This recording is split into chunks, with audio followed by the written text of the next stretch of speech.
Hello दोस्तों, EVS for KVS CTET का part 2 लेकर मैं उपस्थित हुआ हूं। मैं राजपूत आपका अपने इस एजुकेशनल चैनल पर स्वागत करता हूं। आइए पार्ट 2 को शुरू करते हैं। लद्दाख को ठंडा रेगिस्तान कहा जाता है। लद्दाख में ऊंचे बर्फ़ से ढके पहाड़ और ठंडी सपाट ज़मीन है। सूखेपन की वजह से कोई पौधे और पेड़ नहीं उगते हैं। लद्दाख में जुले जुले का अर्थ है स्वागत है, स्वागत है। लद्दाख में बने घरों की खासियत निम्नलिखित है। यह 2 मंजिला इमारत होती है। घर पत्थरों से बने होते हैं जो एक के ऊपर एक रखे होते हैं। दीवारों पर मिट्टी और चूने की मोटी परत चढ़ाई होती है।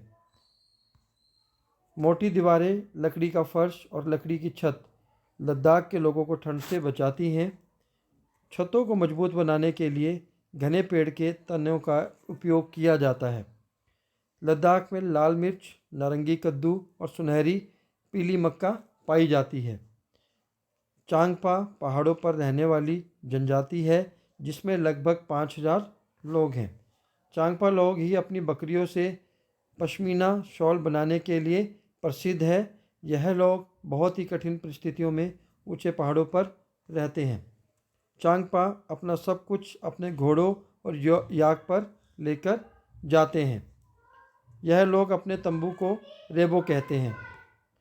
चांगपा भाषा में चांगथांग का अर्थ होता है ऐसी जगह जहाँ बहुत कम लोग रहते हैं। रेबो के पास बकरियां रखने की जगह होती है, इसे लेखा कहते हैं। लेखा की दीवारें पत्थरों से बनी होती है।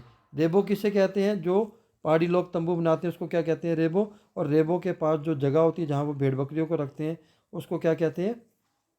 लेखा।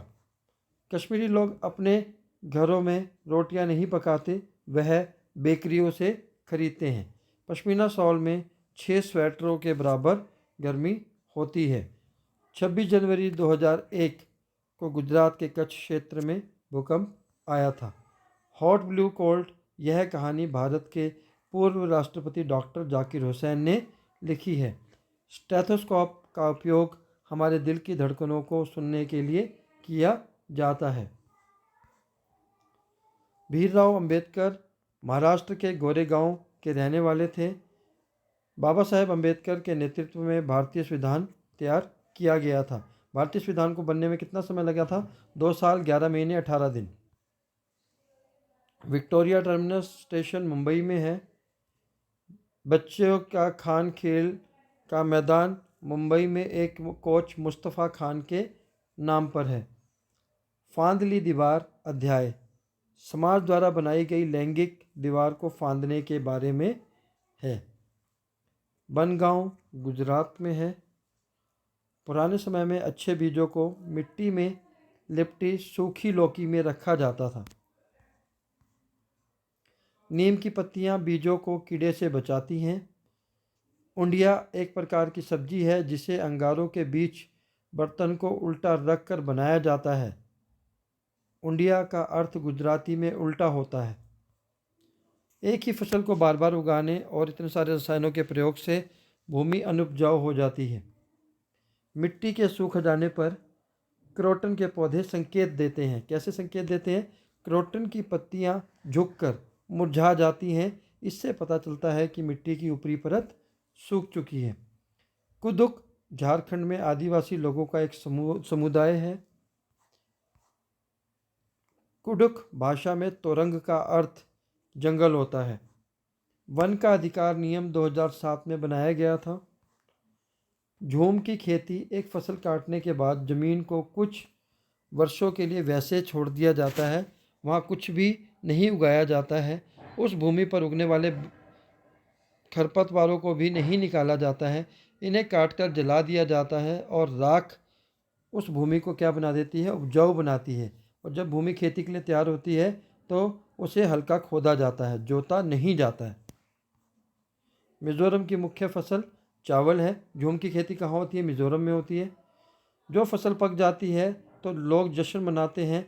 वह ब वह बांस पकड़कर, यहाँ बस लिखा है, बांस पकड़कर चिराव नृत्य करते हैं। ठीक है, बांस पकड़ के कौन सा नृत्य करते हैं? चिराव। ठीक है, ये मैं फिर बता देता हूँ। ये बांस नहीं है, बस नहीं है, सॉरी, बांस है। ठीक है, चलिए। पोलियो वायरस के कारण होता है। यह विरासत में नहीं मिलता है, मतलब एक से दूसरे में नहीं फैलता है। गन्ने की खेती के लिए अधिक पानी की आवश्यकता होती है। कारवां एक बस या गाड़ी है जिसमें सभी सुविधाओं के साथ रह सकते हैं। चूहों की दृष्टि कमज़ोर होती है, पर सूंघने, स्पर्श करने और स्वाद लेने की क्षमता बहुत अच्छी होती है। नागपुर में दाल में चीनी मिलाते हैं। नृत्य में भावनाओं को व्यक्त करने के लिए हाथों और चेहरों का उपयोग किया जाता है। इन्हें मुद्रा और भाव कहते हैं। उल्लू काफ़ी हद तक अपनी गर्दन को पीछे की ओर घुमा सकता है। मैना अपनी गर्दन को झटके से आगे पीछे करती है। ब्रेल लिपि के बारे में। ब्रेल को एक नुकीले औजार से उभरे हुए बिंदुओं की पंक्ति बनाकर मोटे कागज पर लिखा जाता है। वह भरे हुए बिंदुओं पर उंगली चलाकर ब्रेल लिपि को पढ़ा जाता है। ठीक है। ब्रेल लिपि की खोज किसने की थी? लुई ब्रेल ने की थी, जो फ्रांस के थे। ब्रेल लिपि 6 बिंदुओं पर आधारित है। ठीक है। ईवीएस के बारे में एनसीएफ 2005 क्या कहता है?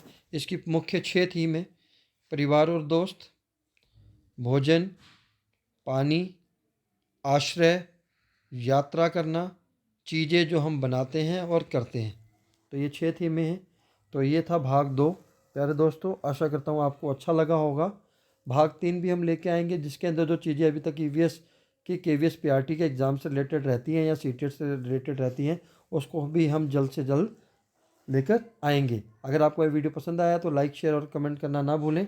और अगर अभी तक आप हमारे चैनल से नहीं जुड़े हैं तो हमारे चैनल को सब्सक्राइब करना ना भूलें। जय हिंद, जय भारत।